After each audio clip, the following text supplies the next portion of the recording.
அனைவருக்கும் மீனூஸ் கிச்சனின் அன்பான வணக்கங்கள். இன்றைக்கி நம்ம கிச்சனில் என்ன பார்க்க போகிறோம் அப்படின்னு பார்த்திங்கன்னா, இன்றைக்கி நம்ம வரகரிசி வச்சு ஒரு தயிர் சாதம் தான் பண்ண போகிறோம்.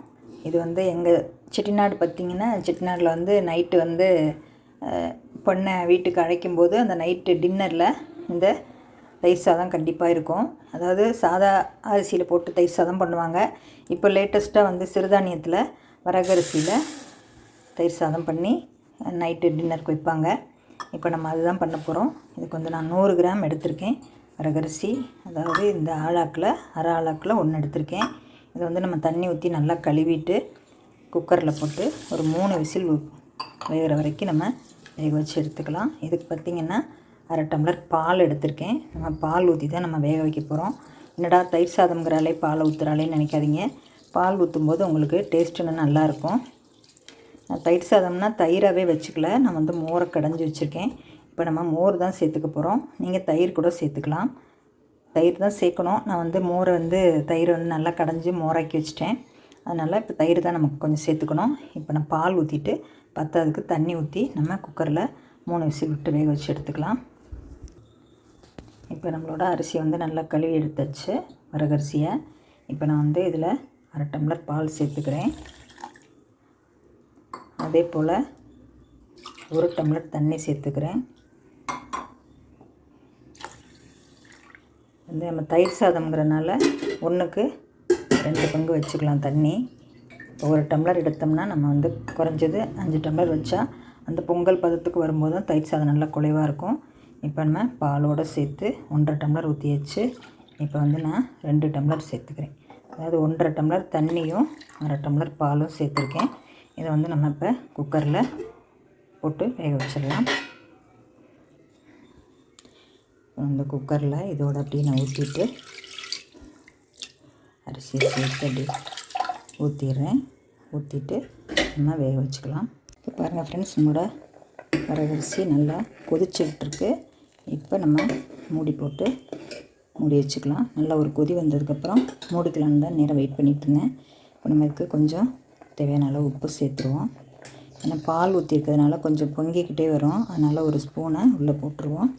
இது பார்த்திங்கன்னா பால் ஊற்றினப்போ நல்லா இன்னும் வெள்ளையாக இருக்கும் உங்களுக்கு அரிசி சாதம் வெந்ததுக்கப்புறம். பார்ப்போம். இப்போ நான் மூடி போட்டு ஒரு 3 விசில் விட்டுக்கலாம். தீயை கம்மியாக வச்சுட்டு வெயிட் போட்டுக்கலாம். நம்மளோட குக்கர் 3 விசில் நம்ம தேய்ச்சி ப்ரெஷர் போயிடுச்சு. பாருங்கள், நம்மளோட சாதம் நல்லா வெந்துருச்சு. பாருங்கள், சூப்பராக நல்லா வெந்திருக்கு. இப்போ நம்ம பாருங்கள், நான் ஊற்றின அரை டம்ளர் பால் 1.5 டம்ளர் தண்ணி எல்லாம் சரியான அளவில் வெந்து கரெக்டாக இருக்குது. இப்போ நான் மோர் இந்த மாதிரி கடைஞ்சி வச்சுருக்கேன் தயிராக இல்லாமல்.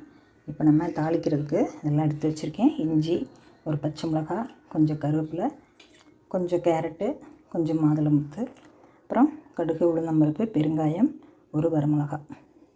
இதெல்லாம் நம்ம தாளிச்சிக்கலாம். இப்போ இதில் அரை டம்ளர் மோர் மட்டும் சேர்த்துக்குவோம். சாதத்தை கொஞ்சம் நல்லா கரைச்சி விட்டுட்டு மோர் சேர்த்துக்குவோம். நம்ம சாதம் கரெக்டான அளவில் வெந்திருக்கு. இப்போ நம்ம மோரை ஊற்றி நல்லா மசிச்சுக்கலாம். நீங்கள் தயிர் இருந்தால் கூட சேர்த்துக்கலாம். இப்போ நம்மளோட தயிர் சாதம் பாருங்கள் நல்லா இலக்கமாக வந்துடுச்சு. இந்த மாதிரி இருக்கணும் சாப்பிட்றதுக்கு. தயிர் இருந்தால் தயிர் சேர்த்துக்கோங்க. இது ரொம்ப நல்லாயிருக்கும்.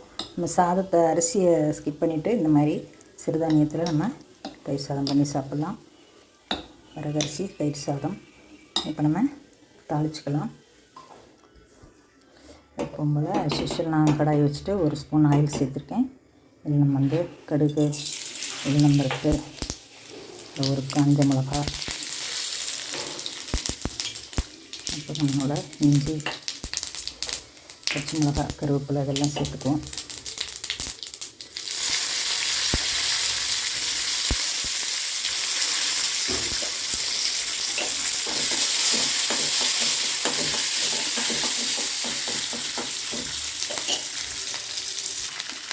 இதில் கொஞ்சம் கொத்தமல்லி சேர்த்துப்போம்.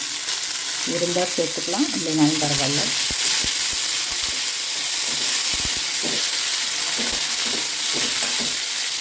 இப்போ நம்ம அதை சாதத்தில் சேர்த்துக்கலாம்.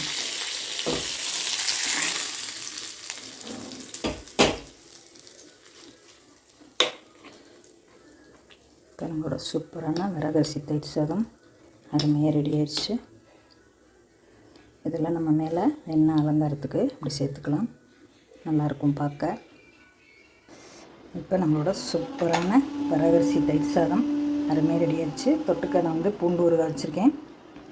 நீங்கள் உருளைக்கிழங்கு வறுவல் இல்லை ஏதாவது வடை அந்த மாதிரி கூட நீங்கள் சாப்பிட்டுக்கலாம். அப்பளம் வடகம் எது வேணாலும் தொட்டுக்கலாம், ரொம்ப சூப்பராக இருக்கும். நம்ம அரிசியை வந்து பச்சரிசி ரொம்ப சேர்க்காமல் இந்த மாதிரி வரகரிசியிலே நம்ம பண்ணிக்கலாம். சூப்பராக நல்லா மணக்க சூப்பரான தயிர் சாதம். ஓகே ஃப்ரெண்ட்ஸ், நீங்களும் இந்த மாதிரி செஞ்சு பார்த்துட்டு உங்கள் கமெண்ட்ஸை சொல்லுங்கள். இந்த வீடியோ பிடிச்சிருந்தா லைக் பண்ணி ஷேர் பண்ணி கமெண்ட்ஸ் பண்ணுங்கள். சப்ஸ்கிரைப் பண்ணுங்கள் ஃப்ரெண்ட்ஸ். அனைவருக்கும் நன்றி.